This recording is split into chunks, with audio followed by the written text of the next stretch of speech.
The country's response to Hamas terrorist attack continues to ramp up. 30 Americans now reported dead, while more than a dozen are still reported missing. Today, there is a way for people to flee the violence safely. NBC's Bree Jackson explains. The Rafah border between Egypt and Gaza opened this morning, allowing foreign nationals to evacuate and aid to come in, although it's unclear for how long. The U.S. is working to evacuate Americans to safety as the conflict in Israel enters another week. Week 2 of the Israel-Hamas war, and Israeli fighters are preparing an attack by land, air, and sea.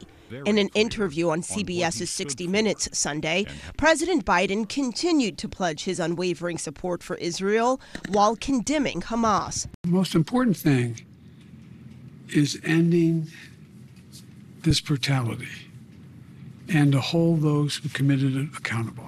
Secretary of State Antony Blinken is in the region meeting with partners. To make clear that the United States stands with Israel to prevent the conflict from spreading. As the fighting continues, the humanitarian crisis is getting worse. The Biden administration is working to get Americans out of Gaza through Egypt, where a border is now open. Where they can be safe physically and where they can have access to the essentials, to food, water, medicine, shelter.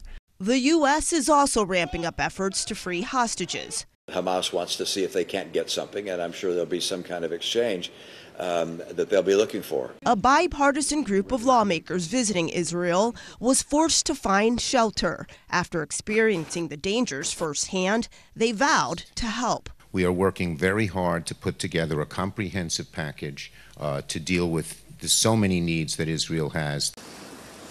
A sense of urgency to send assistance to Israel and to address the growing humanitarian crisis in Gaza. Prime Minister Netanyahu has invited President Biden to travel to Israel on a solidarity visit amid the war.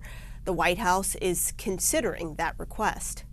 In Washington, Bree Jackson, NBC News.